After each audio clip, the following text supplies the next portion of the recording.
announcement of what the government calls enhanced measures to tackle the menace, it is yet to declare a state of emergency. Speaking on Newsfile, Associate Professor at the University of Ghana School of Law, Professor Kojo Appiagyei-Atua, noted the government has been slow to act because of political reasons. The government is hesitant to do so because the galamsey practice is backed by, or it involves, campaign financiers. We are in the campaign season at this time. And at this moment, the campaign financiers are moving from one political party to the other, especially the NDC and MPP, and negotiating and renegotiating and doing horse trading with them. So the fear is that if they lose the backing of these financiers, they are going to lose in the elections. It is not so much about the galamseyers, the small boys and those some of these small ladies working in the pits.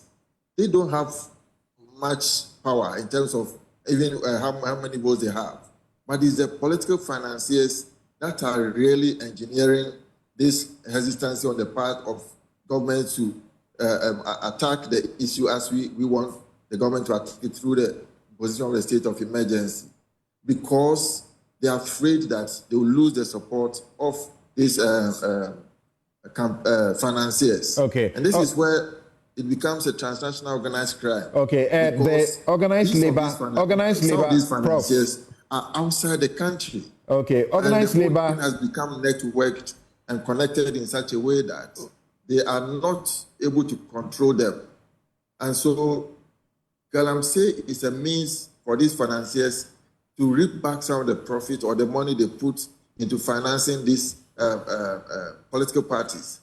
That is why on both sides, both the NPP and NDC, they are unwilling to commit to the galamsey fight. Meanwhile, Minerals and Natural Resources economist Dr. Theo Champong has described the galamsey fight as one of the major policy failures of the Akufo-Addo administration. He says illegal mining must be treated as a major national security issue. A collective failure here as the people, right? And let me actually give some context to all of this conversation here. So if you actually look at some of the data and the statistics, about 40% of Ghana's total gold output comes from these small-scale mines, right? And when you look at the small-scale mines themselves, around about 70%, so basically 7 in 10 of them are not licensed. So probably only about, a third are licensed, and even those that are licensed, we don't know whether they're doing things like properly, because some of them would get a license and still do the tampons and all the other things that we're talking about in terms of destroying, the water bodies. And then when you look at the data on the gold exports, so forget about the Ghana export data, but look at data from places like UAE, Dubai, and those other places. And it tells you very clearly, right, that, for example, the illegal gold that is leaving in Ghana, more or less is about $2 to $2.5 billion. So we're dealing with the size of an industry that is almost worth as much as the cocoa sector brings to us, or as much as the oil sector brings to us 2 years in a row. And what that fundamentally means is that you can't just send 100 soldiers into the bush to more or less fight it, because it's not going to work. It's like dealing with, organized crime, the people that push cocaine, the people that push, all these things there. They are armed. There are people funding it. And so the response side solution to it is got to be radically different, and I'll come to talk about that in a moment. But the point is that the galamsey, for me, and I like to make this very clearly, is one of the major policy failures of this current administration. And why I say that is, you can go back. The president even put his own presidency on the line over this, isn't it? There's a Twitter post you can check on the president's own page, 6:29 p.m., July 11, 2017. And it goes down and says, I am prepared to put my presidency on the line in the fight against galamsey. And we saw some successes in the early days of the administration.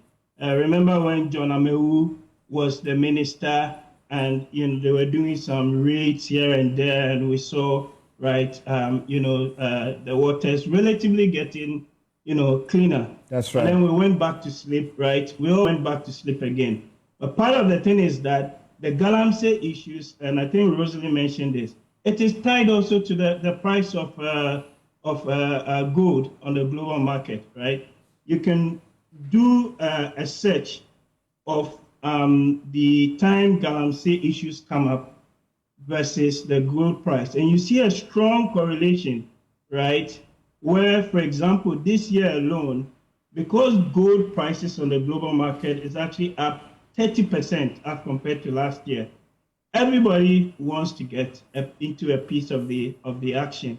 And even the production data coming from the small-scale mining sector in Ghana, there's a report on Reuters this morning that says that small-scale mines could produce 1.2 million ounces of gold in the first 7 years of this year alone, first 7 months of this year alone. And this is more than all of 2023 production combined, because the gold price is up. And right? and that should also remind you, Doc, sorry for this intervention. The year when we put a moratorium on. All right, that was the voice of Minerals and Natural Resources economist Dr. Theo Echampong. Well, President Akufo-Addo is set to speak to the nation about galamsey to make public various measures the government is implementing to deal with illegal mining menace. This was revealed by Deputy Chief of Staff at the Presidency, Eduma Bosman, when the Catholic Archdiocese of Accra sent a petition to President Akufo-Addo asking him to declare a state of emergency over galamsey. Here's a report by my colleague Kenneth Jesse from the prayer walk by the Accra Archdiocese of the Catholic Church yesterday.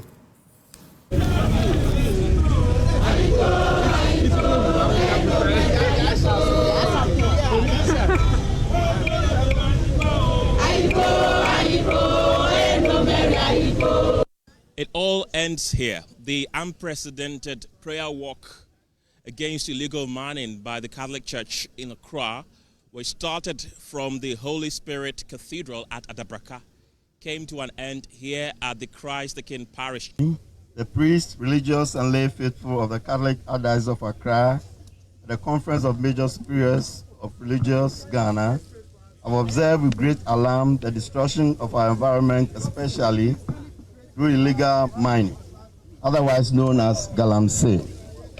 We are, however, baffled at the fact that all the communiques issued by the Ghana Catholic Bishops' Conference have fallen on deaf ears. As Christians, we feel compelled to do something beyond the many statements that have been issued regarding this disaster. Hence, our environmental prayer walk, to beseech God for his help and also to pray for those in public offices who are vested with power to direct our collective resolve. The devastation going on in the galamsey areas is just too much.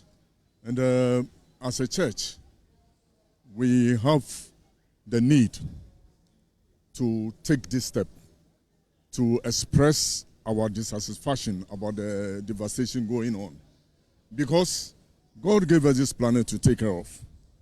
And when we go and face him at the judgment throne, he will ask us, what did you do when you came to the earth? You see. So that's why I'm into it.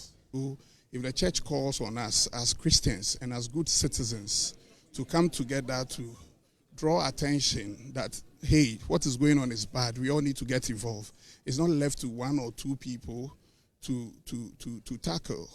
It is something that affects everybody. We all drink water, we all eat, you understand? And the way galamsey activities are affecting our forest and water bodies, we need to do something about it. So we as Christians and as Catholics, we are just adding our voice to the call for the right thing to be done. This is to government because they have the power, they have the authority and everything, but as well it goes to everybody, including those who are also involved in galamsey. They also eat, they drink. So if they pollute the water and the environment, where would they get their daily bread from? When they got to their final destination, They presented a petition to the seat of government, which was received on behalf of the president by a representative from the Jubilee House, who thanked them for a peaceful march and assured them that the president will receive the petition as soon as possible. That you are in the right direction, we shall pass your petition to the president, and I assure you, as soon as he returns from international assignment, he would have a dialogue with the country. He shall speak to the nation, because this matter is of prime interest to all of us. It cuts across everybody. It goes beyond politics. It cuts across every citizen, and we shall give the utmost attention to it. Already, actions have been taken by President Akufo-Addo after pressure from organized labor. But many are asking if that is sustainable. Time will definitely tell. From the Christ the King parish in Accra, my name is Kenneth Jesse for Joy News.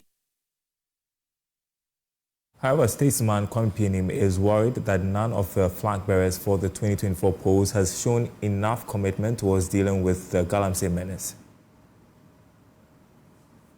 Politicized. It's a national issue. Do you want your wife, your sister, your mother, your cousin to wait 9 months to have a baby to deliver this monster? What does it do to them? And health-wise, you are ingesting mercury, cyanide, and all these heavy metals. Your kidney, those of us who have just one kidney or one heart, your kidney, your liver are being destroyed. So it doesn't matter how much money you are making on galamsey, walking through the water, eating, even the water touching your skin and going in. You'll be dead in 4 years, 5 years. Is that what you want? But this is the information we need. If I'm meeting gardeners, Kontomre and Apem, the plantains, the CSIR should be doing research now. They should be telling us, the Foods and Drugs Authority, Ghana Standard Board, should be telling us now, those of us eating gardeners, what fruits, watermelon, pawpaw, mango, what fruit should we be careful about eating, because they absorb these heavy metals that will kill us. When you put this information in a way that our journalists understand and our journalists interpret it to the broader people, you are educating all of us. What do politicians on votes? If I'm going to die and I hear you, a politician, you don't have a proposal to solve this, they call existential threat. It means it will kill us. All of us. All of us. If it's existential to Ghana, there will be no water here. We'll migrate to other people's land to go and fetch water. All of us, you are drinking water bottled here from Pong or from Wager. They cannot remove heavy metal from it. Ghana Water Company should tell us that. So you and I are ingesting that. Those few people who made a lot of money from it, the high politicians, may be drinking avian water. Do you drink avian water? No. Also, all of us are compromised. So if a politician comes and says, this existential threat, I do not have a proposal, credible proposal for resolving it in 6 months' time, he is not competent to govern this country.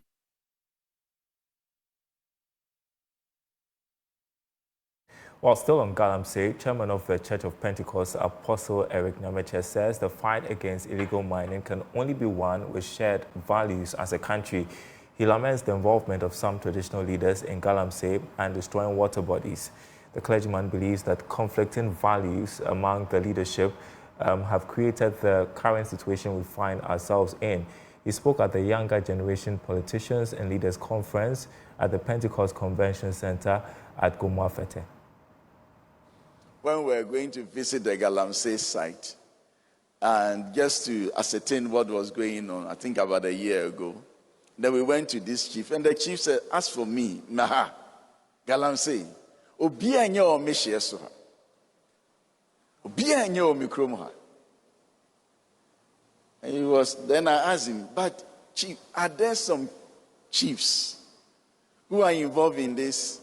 I say, I know there. I mean, maybe no cry.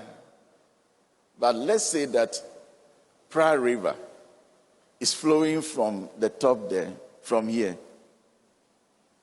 In Ukrobe and Aprane Fasubi. Like Asin. So you are in Asin, you are in Dabuasi, the Prague Minister of Dabuasi. Then you are saying that, as for here, no galamsey. Ombe hunu so no Asin Praso. Now on Crawford nebe num what Dabuasi. And so, what are you gaining?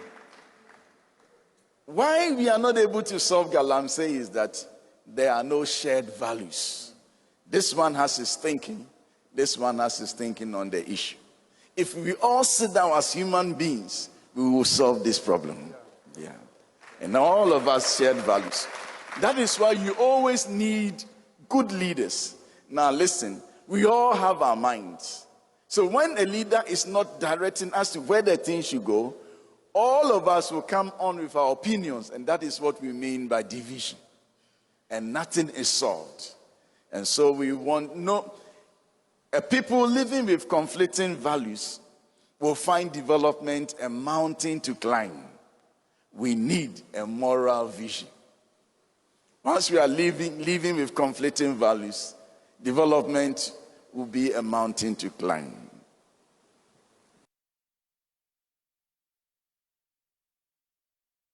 Well, Apostle Nyamecha also touched on the subject of corruption, revealing that the social danger it poses to us as a country. It breeds unemployment. Corruption is a social danger. It facilitates environmental degradation. Corruption destroys nations. Corruption destroys the future. And I like this one.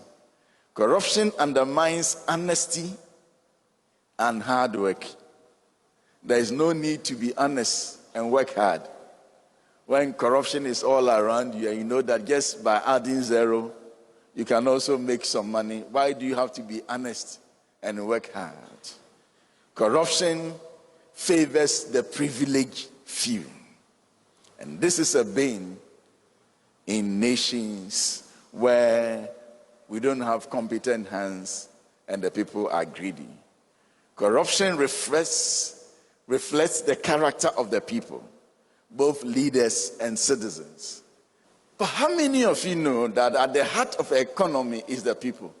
Some people say that this is the movement of money. Huh? How many of you have seen money moving before? Economy is the activity of human beings. So how human beings manage money. So the center is the human being. So if you just tackle, when we can, we'll change the economy, without changing the human being, nothing will change. E-levy, people use their mind to beat the e-levy. If they know that if you send your mom 100 cedis, they will charge you so much. And if you send 50, they will not charge. I'll tell my mother, Mama, my bros can remember 50 million. I mean, so unless you change the human being, you can't change the economy. Laws are made by legislators. But the people who execute the law, they are as important as the law itself. A very sad story to report next. Apostle James Tetenate, a once vibrant man of God, now finds himself bedridden, battling a severe case of prostate enlargement that has left him unable to walk. Months ago, Joy News brought his story to light, sparking an outpouring of support that allowed him to undergo critical tests at the Kolebu Teaching Hospital. Now, doctors say immediate surgery is his only hope to walk again. However, the cost of the almost 70,000 Ghana cedi surgery remains a significant barrier. So James Tete Nate, once the pillar of his family, known for his steadfast faith and dedication, has seen his life take a heartbreaking turn. For over a year, pain and discomfort have become his ruthless companions. My legs is burning me, seriously, and my palm all is crumbling like, Gary. There's Gary in my, and I can't wake up myself. If I'm trying to wake up, they will help me to lift myself. I can't go to toilet myself. If I want to urinate now, they have to put a chamber pot under me. So it's even on the table before I can urinate. If there's nobody here, I will just urinate. Months ago, Apostle Nate's story tugged the hearts of many. When Joy News shared his plight, the outpouring of support was nothing short of overwhelming. Generous donations flowed in, making it possible for him to finally seek the medical care he so desperately needed at the Korle Bu Teaching Hospital. There, he endured a series of tests, each more costly than the last. But at long last, doctors have delivered a complete diagnosis, bringing some clarity to his long-lost battle. He had been battling a severe case of prostate enlargement, but the reality was far worse than anyone anticipated. The condition had advanced, wreaking havoc on his nervous system and disrupting the delicate flow of nerve impulses from his brain through his spinal cord to his legs. The result? He had lost his ability to walk. Doctors explained that immediate surgery was his only hope. The damage caused by the prostate enlargement had spread so extensively that his neck and lower back bones were in desperate need of surgical intervention. Without these procedures, his chances of ever walking again were slim. Even with the surgeries, the battle wouldn't end there. His prostate condition would require ongoing management with medication, regular tests, and continual treatments. The cost of these critical surgeries and ongoing treatments hovered near 70,000 Ghana cedis, an overwhelming sum far beyond Apostle Nate's reach. Yet, this amount represented his only hope of walking again and reclaiming a semblance of the life he once knew. Once more, Apostle Nate found himself leaning on the compassion and generosity of Ghanaians, hoping that their kindness will provide the lifeline he so desperately needed. As at now, what that I need is financial support for my treatment. Because of this sickness, I've sold my own car. You see things that I've sold to treat myself. All right, you're watching Joy Newsroom. We are taking a short break. When we come back, we have some politics for you as NDC Flagbearer John Mahama is set to start his tour of the Upper West region. Don't go anywhere. This is your election headquarters. The election headquarters is brought to you by Petrosol Platinum Energy, Energizing Dreams, the Chartered Institute of Management Accountants, SEMA, and the American Institute of Certified Public Accountants, together as the Association of International Certified Professional Accountants. German Ozone Medical Center, Alternative Therapy, Dental Wellness and Beauty, Chopbox Technologies, a convenience service, and Youth Bridge Foundation, bridging the gap for positive youth development. While NDC Flagbearer John Mahama is set to start his tour of the Upper West region today, as hundreds of party supporters anticipate his arrival at Wenchao in the Wild West constituency.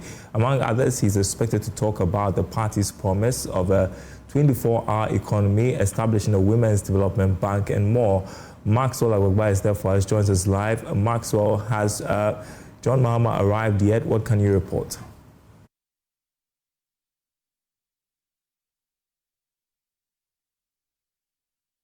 The NDC presidential candidates arrived here just about 5 minutes ago with his entourage, and soon we'll be speaking to the people.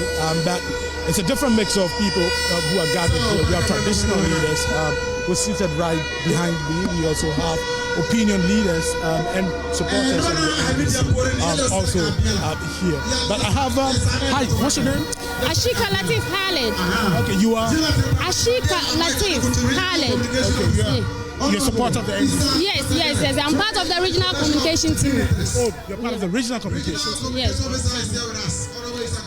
What's the message to the people, the communication team? What message have you been preaching to the people? We have a lot of message for the people, especially the youth and women.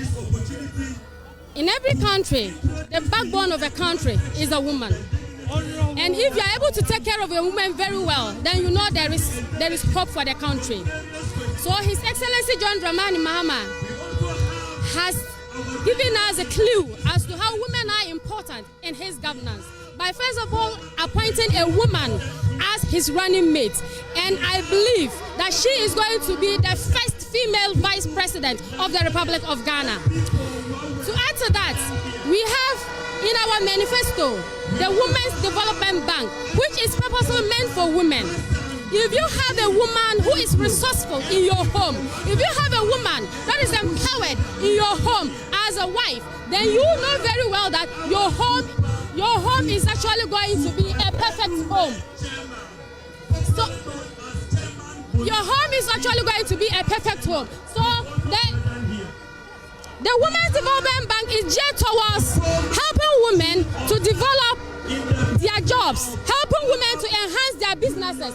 And it is spelled out that any woman that is coming in for a loan of less than 10,000 Ghana cedis at the Women's Development Bank, you are going to pay the loan back with interest free. It is only those who are taking about 10,000 Ghana cedis that will be paying with something small on top of it. So that is a very good news coming for women, because any woman that is into business knows that she is going to get a support from His Excellency John Dramani Mahama because of the introduction of the Women's Development Bank. And when we come to those who are into farming, we have a lot of women in the northern sector that are into farming.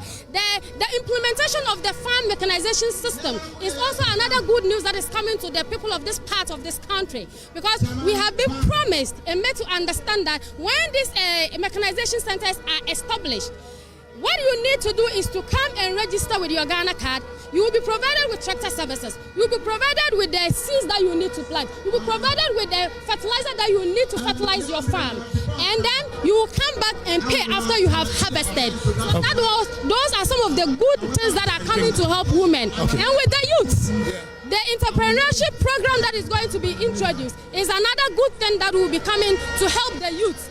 Because it was once implemented, whoever that wants to go into any skills, like if you want to learn hairdressing, they were going to pay for your tuition fee, they were going to provide you the equipment that you need after you have finished the program. So it's a very good initiative that will be brought by the NDC government and His Excellency John Dramani Mahama for the youth. Thank you for talking to us.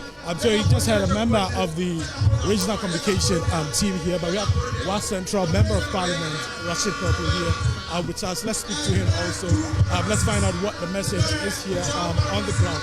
But you can see seated right behind him is Peter Lanchini Tobu, who's a member of parliament for Wild West. We are in his constituency. He's seated very close to the NDC presidential candidate John Mahama. You see Julius Debra also there.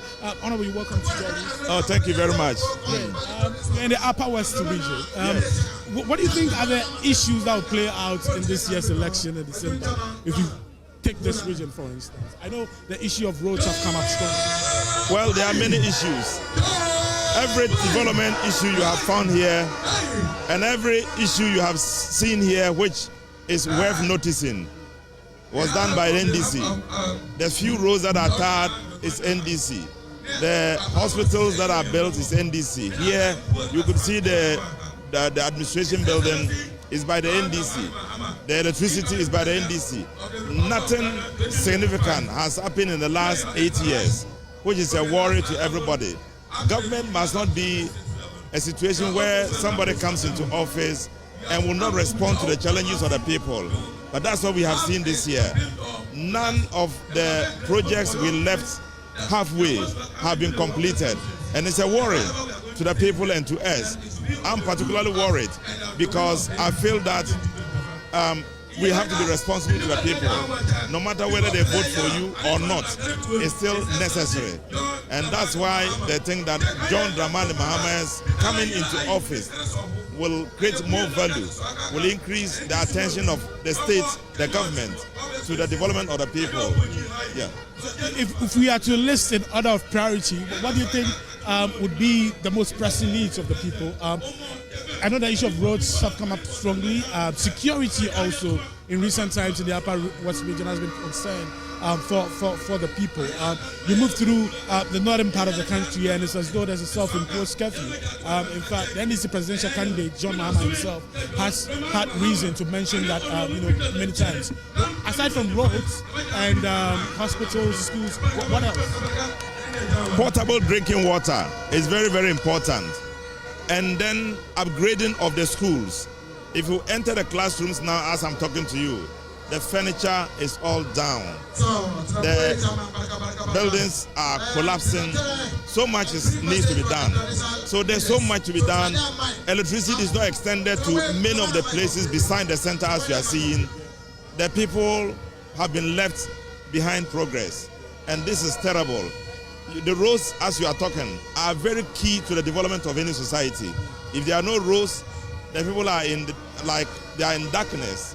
And so that's what is happening here. I'm happy you have come yourself. You have seen the needs of the people. You have seen the limited infrastructure we have.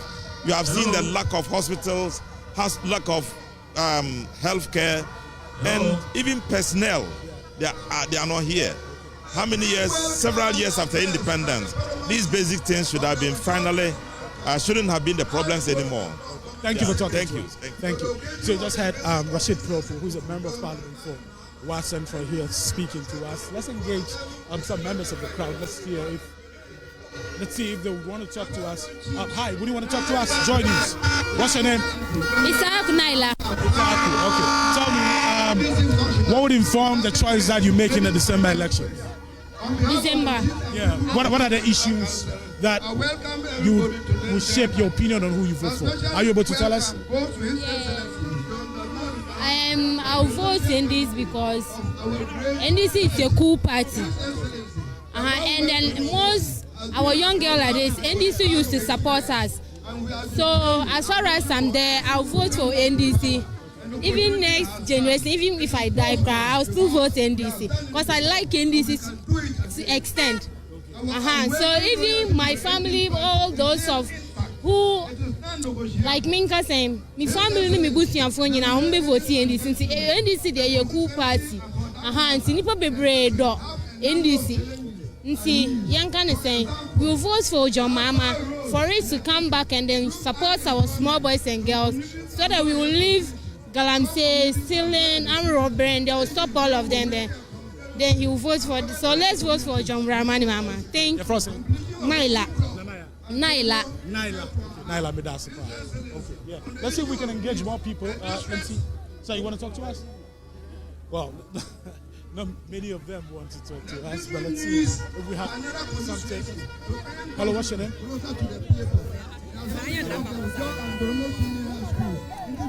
Do you want me to talk? Yeah.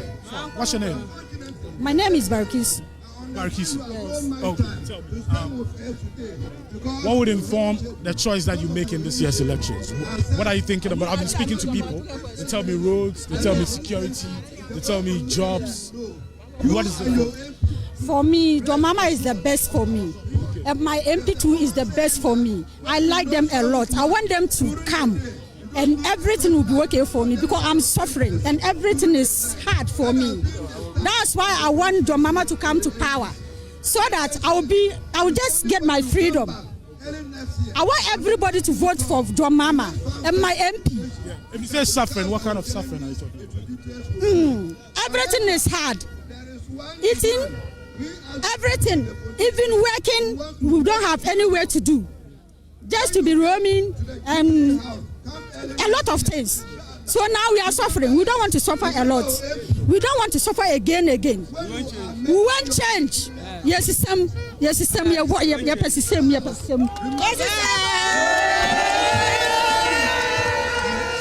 you guys have from them. So that's what is happening here in the Wild Central, in the Wild West constituency. The NDC presidential candidates would also be visiting other areas, I think about 5 more other areas before he wraps up for the day, and that tomorrow he's going to continue. It's a 2-day tour of the Upper West region. So over to you in the studio.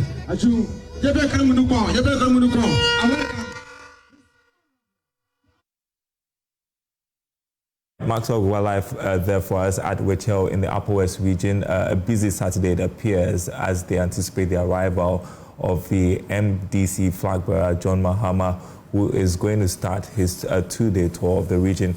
Maxwell will bring us up to speed in subsequent bulletins. Now, the Bono East Regional Directorate of the Ghana Highway Authority has closed down the Atebubu-Prang stretch of Kumasi-Yeji Highway to traffic due to the overflow of the Nyamwase Bridge. Now, Regional Director of the GHA, Emmanuel Okanklu, in an interview with Joy News, advised motorists to use alternative routes and not to be deceived by residents who try and lead them through the deadly bridge since it is in waiting period after construction. Here's more in this report. The Nyamwase Bridge, which connects the Pro East and West districts to the Atibu-Amante municipality and other parts of the region, was closed to traffic after part of it collapsed in March this year. Engineer Emmanuel Okanglo is the Bono East Regional Manager for the Ghana Highways Authority. Somewhere in February or March, a bridge collapsed. It's part of a series of bridges within that corridor. The authority then assigned a contractor to construct a new bridge which has been completed but needs time to properly cure before it is officially open to traffic. We engaged a contractor to construct the bridge. The contractor successfully constructed the bridge. And as a rule, we need to cure or to harden at least 28 days before we can put back the soil, and then we can cover the bridge so that cars can pass. The Ghana Highways Authority then provided a coffer dam to ensure that there is traffic flow until the bridge is opened for vehicles. In order to do such a work, you also need not to interfere with traffic. You still have to maintain that the true traffic flows uninterrupted. So we provided a detour within the project area. We call it the coffer dam. And this coffer dam is strong enough to carry any vehicle across. The recent rains means the coffer dam has been overflooded and vehicles are being led by some residents of Onyomase to dangerously cross the river through the floods, a situation Engineer Emmanuel described as a risky venture. In fact, it came to our notice yesterday that the inhabitants are assisting vehicles to wade or pass through the water at a fee. In fact, we are not happy with such situation. The danger associated with flood waters cannot be underestimated. Very risky. The authority had to step in to block the road with a diversion to other approved routes through Bachiase to ensure safety. Sadly, however, some residents of Nyomwase cleared the heap of sand that has been used to block the road by the Ghana Highways Authority, thereby exposing road users to danger. We went there and realized that the best option left for us is to block the road totally. And for vehicles to use the approved routes we have designated for the vehicles or the people to use. When we left the place to Tichima, in less than 1 hour, the inhabitants cleared portion of the road to make way for their business and other vehicles to pass. Engineer Emmanuel is therefore appealing to the people of the area as well as road users to adhere to the authorities' calls by using other approved routes to help save lives and property. We are pleading with them. It is not our wish that the road should be flooded. The only thing is that nobody should risk his life, because one life lost is a great loss to the nation. That's why we are still pleading with the people, especially the inhabitants in the Nyamwase town, that please, it's not safe as they thought it is. Reporting for Joy News, Alas Sabit, Nyamwase. In other news, Chief Executive Officer of Electrochem Ghana Limited, Abdulrazak Adams, has revealed the company's plan to allocate 40% of its mineable concessions to the indigenous people of Ada. He made the statement during the allocation of 400 acres of salt mining concessions to 5 outgrower groups from various communities as part of the company's community outgrower scheme. Mr. Adams emphasized that this move follows the recommendations of the Parliamentary Select Committee on Mines. In total, 2,000 acres have been designated from Electrochem's 7,000-acre mineable area within its larger 41,000-acre concession. Carlos Caloni has more in the following report. In line with its corporate social responsibility and following the recommendations of the Parliamentary Select Committee on Mining, Electrochem Ghana Limited, Africa's largest salt mining firm, has transferred 400 acres of salt mining concession to 5 outgrower groups from 5 communities in the Adan West District. Bismarck Nate serves as Chief Engineer of Mine Services at Electrochem Ghana Limited. We allocated an area of 60 acres. Out of the 60 acres, we have 2 groups, which is the outgrowers group. So the community chiefs are allocated here. The dimension of this area is 500 meters by 1 kilometer. So the first square will be 500 meters square. Today we are allocating 5 communities in the west, 5 associations in the west, which is going to cover close to 350 to 400 acres. And then the rest are in the eastern area, which we've not started operation. And so the eastern areas are also getting prepared. Once we start operations, we are going to do the allocations because the designs are ready. Chief Executive Officer of Electrochem, Abdul Razak Adams, announced that based on recommendations from the Parliamentary Select Committee on Mining and in collaboration with the Minerals Commission, the company plans to allocate 40% of its 7,000-acre mineable concession to the indigenous people. We sent parliamentary recommendation that Electrochem should cover part of the portion of the concession for the members of the community. So that accelerates. So we listened to the parliament, and we have since started working with Mineral Commission. So a month ago, we engaged the Mineral Commission to guide Electrochem on how we would implement the tributary system whereby these lands are ceded to the people to do mining. And I'm glad to tell you that even though the concession is 42,000 acres, in reality, a larger portion of the concession is habited by mangroves, water bodies, settlements, churches, shrine, and other places that the company do not intend to get into mining. So if you remove all these water bodies, the shrine, the churches, the settlements, and what have you, you come to realize that the mineable areas is only about 7,000 acres. Out of these 7,000 acres, Electrochem is seeding out approximately 2,000 acres for the outgrower and then community pan system. So if you do the maths, you realize that this is over 40%, or at least nearer 40% of the concession. So the company has done more than enough. Speaking on behalf of the beneficiary outgrowers, Chief of Togloku, Nene Damesew III, who doubles as Secretary to Association of Adan Community Chiefs, praised Electrochem's initiative, emphasizing that it will drive economic transformation in the catchment area. People need job, and winning salt, the production of salt is job.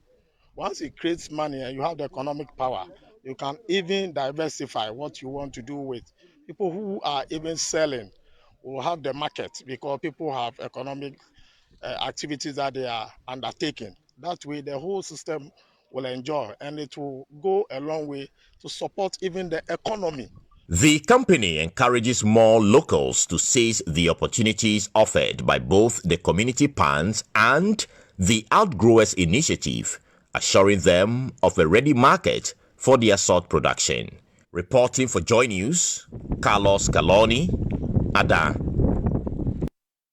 Next, the Brain Power Showdown is back with anticipations building the Central Region. The 2024 edition of the National Science and Math Quiz has officially kicked off within the precincts of the University of Cape Coast, with more than 80 schools already arriving, with 126 schools gearing up for a fierce battle in the prelims. It's safe to say the competition is about to be lit with equations, chemistry, and mind-blowing science facts. My colleague Jacqueline Ansumaya has more in this report. Cape Coast, famously known as Ghana's hub of education, is buzzing with excitement as students from all corners of the country gather for this year's National Science and Maths Quiz, with the preliminary stages set to commence on Monday. Each school is hoping to outshine their opponents in an accelerating academic smackdown. Students who have arrived in Cape Coast are already sharing their excitement and thoughts about the competition. We have prepared and we are ready for the contest. We have done our best and we just hope that God will crown our efforts. Okay. Yes, please. And I know your school is meeting St. Peter's. Yeah. They've been champions before. How do you feel about that? Knowing that you're meeting some once upon a time a champion school. Actually, we know that if we do our best, there's nothing too big for God to accomplish. So as long as we have done our best, we know that you crown our efforts. One of their coordinators is also here with me. Sir, please, your name? Botoski for short. Botoski for short. Botoski, yeah, that's the name. Well, I know your school is meeting St. Peter's. How do you feel about that? Oh, I feel excited. I feel great. You know what? If God wants to do something great in your life, that's how things start coming about. So there's one thing that I'm going to say. Some people say it is possible, but I say with God, all things are possible. La ilaha illallah. Inshallah, Hohoi EP Senior High School, we are qualified. Well, we are preparing very hard to meet them. This contest is going to be a tough contest, but we are preparing very hard to meet them. So it's a win for us. It's a win, eh? Yes. It's a win or nothing else? Yes, it's a win for us. Do you see Agri Memorial as a threat, though? No, but it's normal. But we are going to meet them. We are preparing very hard to meet them. Yeah. Ghana National in Afana. All right, that's a tough contest. And how do you see that? How do you see that contest, by the way? Oh, it's going to go well. It's either we qualify with them or we qualify and we leave them behind. That's the only. Is it that you qualify with them or we qualify and leave them behind? That's the way forward. All right, you are part of the coordinators for your school, and so far, how is it going? Well, everything is going on well, and then but we are here for the ultimate, for the trophy. For the trophy? Sure. For the first time? For the first time. You're hoping that this year in the Eastern region is not going to be any other school apart from Nkwetia? No. We are taking it to Nkwetia. I think the former champions, St. Peter's, they can even do that. Oh, St. Peter's, they are tired. They are tired of winning, eh? Yes. So we are going to continue on for them. Lift up the name of Savior. Thank you all very much. This is Xavier Senior High School. And in the preliminary contest, you're meeting Bator and Kumase Academy. How are you guys preparing for that contest? Let me speak to the lady here. How do you see that contest for your school? It's very nice, and then we feel proud. For the past 2 years, we were able to make it to the contest, but unfortunately, we couldn't go to the semi-finals. But for this time, we hope our God will see us through. So who will crack the final riddle and emerge victorious? As Cape Coast takes center stage, the road to the National Science and Maths Quiz Trophy has officially begun, and the quest for Ghana's brightest minds is on. Reporting for Joy News, I am Jacqueline Ansuma Yabua.